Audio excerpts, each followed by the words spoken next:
नमस्कार, आप देख रहे हैं डॉक्टर साहिब आपके साथ मैं हूं मुस्कान। दर्शकों, हम अक्सर ऐसा देखते हैं कि बदलते मौसम के साथ लोगों में माइल्ड फीवर, सर्दी खांसी की समस्या हो जाती है।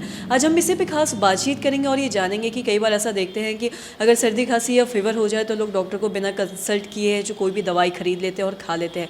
लेकिन आज हम ये जानेंगे क्या कोई ऐसा घरेलू उपाय है जिससे अब नॉर्मल सर्दी खांसी या फिर माइल्ड फीवर या फिर नॉर्मल फीवर अगर हो तो वो उससे ठीक हो सके।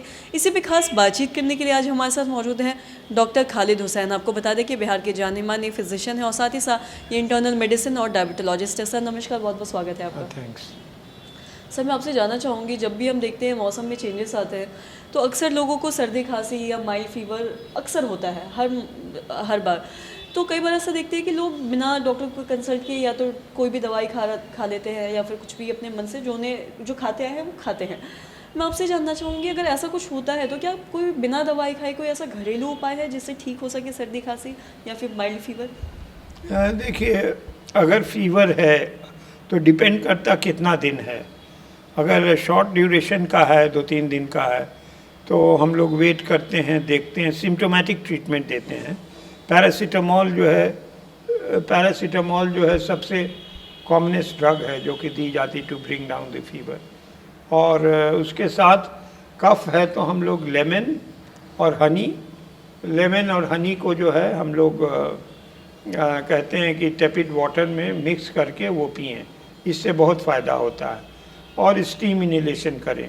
ये सब घरेलू उपाय है और इससे ठीक हो जाता है तो ठीक है, नहीं तो एक्लॉन्ग टैबलेट आती है, उसका इनहेलेशन लें, उससे जो है ये कफ क्लियर होगा, कंजेशन क्लियर होगा और फीवर क्लियर होगा। फीवर के लिए एडिशनल जो है कुछ ये टैबलेट्स तो लेना पड़ेगा।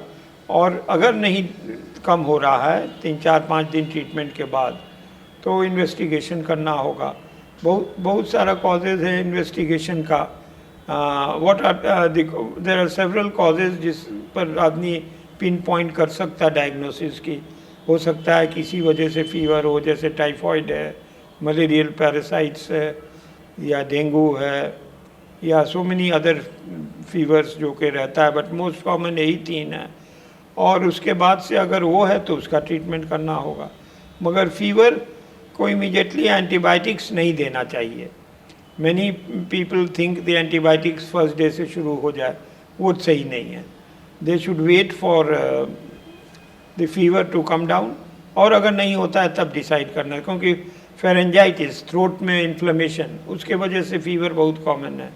उसके बाद ये आजकल डेंगू फीवर है, टाइफॉइड है, और उसके बाद से मलेरियल फीवर है, ये सब तो है ही है कॉमन। तो ये सब टेस्ट को अगर एक्सक्लूड करके, या टोटल काउंट लो है, that means a viral fever is there, तो इस सब टेस्ट को एक्सक्लूड करके अगर 5 दिन तक वेट एंड वॉच किया जाए, जनरली देखा 3 to 5 डेज में रिकवर हो जाता है 90% केसेस। 10% नहीं रिकवर हुआ तो फर्दर इन्वेस्टिगेशन करना होगा कि किस कारण से फीवर है और क्यों है और क्या ट्रीटमेंट देना है।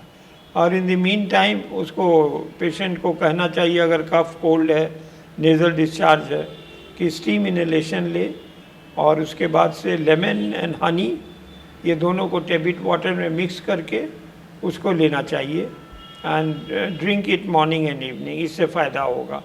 और देखा गया है कि विदिन 3 to 5 डेज वो ठीक हो जाता है।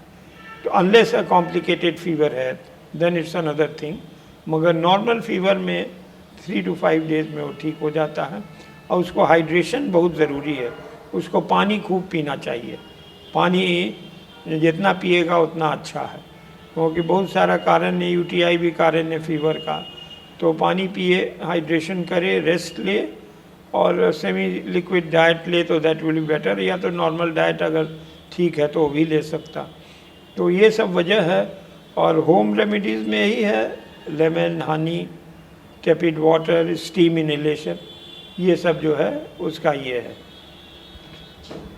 सर बहुत बहुत शुक्रिया तमाम जानकारी देने के लिए। तो आशा करते हैं दर्शकों कि आप ये समझ पाए होंगे कि अगर ये मौसम बदलने से आपको सर्दी बुखार या खांसी हो रहा है तो आप बिना डॉक्टर को कंसल्ट करें ऐसे दवाई ना लें आप। और साथ ही हमने ये भी जाना कि ऐसे क्या कुछ घरेलू उपाय हैं जिससे आप बिना दवाई खाए भी आप ठीक हो सकते हैं।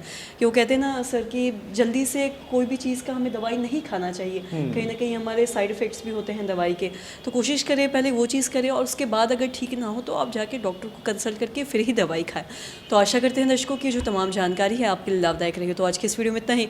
अगर आपने अब तक हमारे चैनल को सब्सक्राइब नहीं किया तो तुरंत कर ले, साथ ही हमारे फेसबुक पेज को लाइक करें। वीडियो देखने के लिए आपका धन्यवाद।